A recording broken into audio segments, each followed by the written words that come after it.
Picture perfect day in Indianapolis, 62 degrees. The roof and window are open. And down on the field, we say hello to Amanda Renner.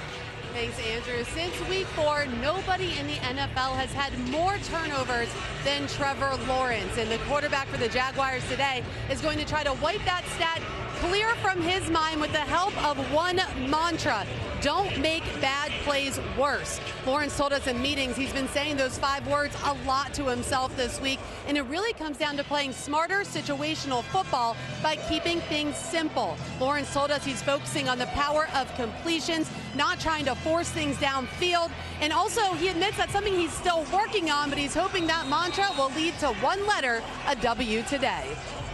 All right, Amanda, thank you very much. His Jaguars won the coin toss and elected to defer. And he gets a yard on the play as we check in with Amanda. Andrew, as you said, this Colts offensive line is looking for answers. Their 3rd different starting lineup in the last 3 games. Well, after that first series, they came off and there was constant communication going on with the staff, including Matt Ryan coming over and encouraging these guys, telling them to stay up, stay positive. Well, on Tuesday, members of the Colts joined up with the Indiana chapter of A Kid Again to help host the Colts Heroes Fashion Show. It supports young people battling cancer and other life-threatening illnesses. A crucial catch game today here in Indianapolis. And we've been proud to support it on CBS throughout the month as well. NFL Today update. Here's JB and Bill Cowher. An opportunistic Atlanta D. Watch this. Jeff Wilson Jr. is going to fumble the ball, picked up by A.J. Terrell right here. He's going to go into the end zone, but he's going to fumble the ball, picked up by Jalen Hawkins, and Atlanta takes a 14-0 lead over San Francisco. And Lawrence does take a knee. So it is now 8 consecutive games that the Colts have not had a halftime lead, going back to last year. But they only trail by 1 in a big divisional game here in the AFC South.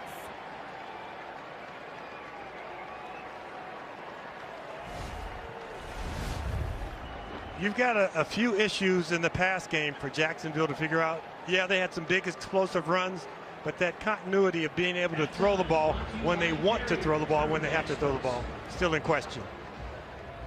So at the end of the first half, it's Jacksonville 14, Indianapolis 13. Halftime is coming up next after these first half highlights from Verizon and a word from your local station. Start of the second half here at Lucas Oil Stadium. Jacksonville leads Indianapolis 14-13.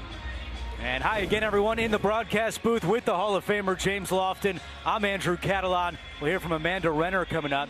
We were wondering what this Colts attack would look like offensively without Jonathan Taylor and Nyheim Hines. And they threw the ball 37 times in the first half, James. Well, why not go air Matt when you got one of the greatest passers in NFL history, and he's been able to get the ball out even under duress. He's been able to get the ball down the field, and because he has not made that mistake, he has allowed his team to stay in the game. And defensively, yes, the Colts have given up some enormous runs, but they've also sacked Trevor Lawrence 4 times in 12 dropbacks.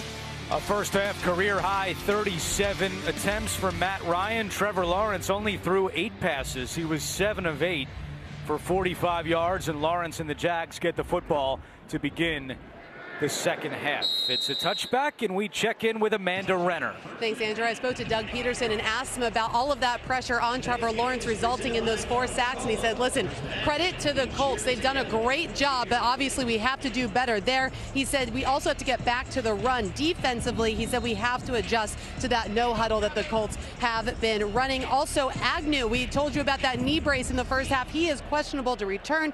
Frank Reich with the Colts.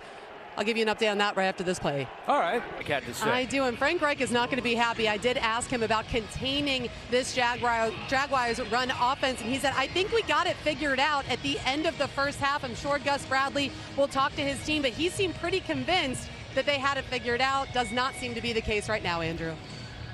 Out some key players today. We just showed you Jonathan Taylor. Nyheim Hines, Frank Reich told us, is very close to clearing protocol. Shaq Leonard had surgery on his broken nose, and Kwity Paye is out with an ankle injury.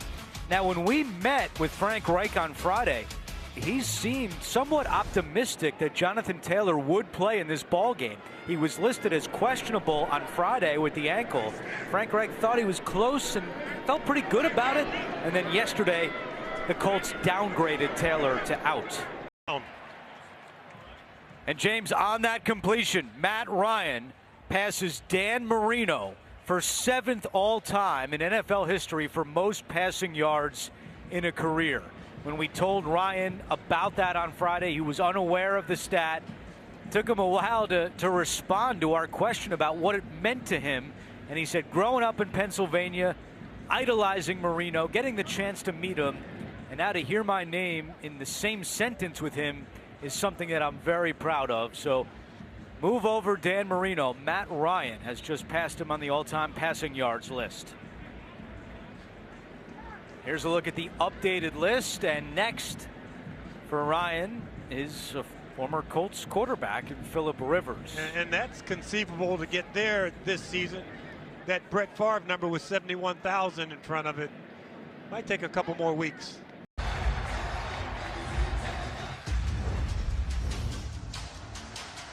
Down the middle to the end zone. Touchdown. This is unbelievable back and forth. Oh, down the middle. Oh, my goodness. The kick is good. Mahomes to the end zone for the win. Ball game.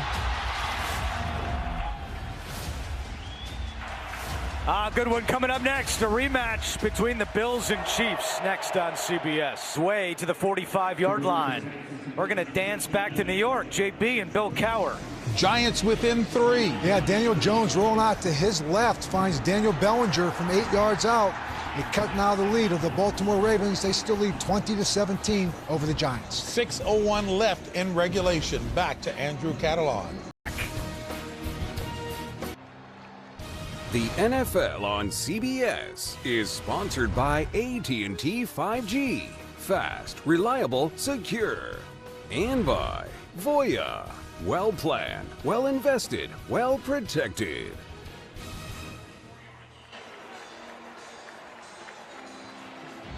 Back in Indianapolis, and Michael Pittman did get enough for a Colts first down. Spotted at the 44-yard line, and when we were away, Jerome Boger indicated it's a first down for the Colts. 2 minutes to go, and they have all 3 timeouts. And now it's over. Nick Cross falls on it, and the Colts pull one out against Jacksonville.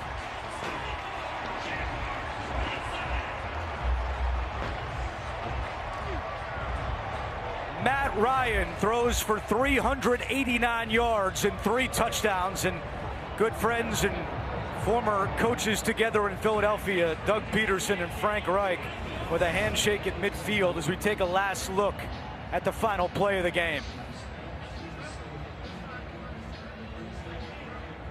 You know, you had a little more room to run up the field because those defenders were so deep all the way inside the 20-yard line.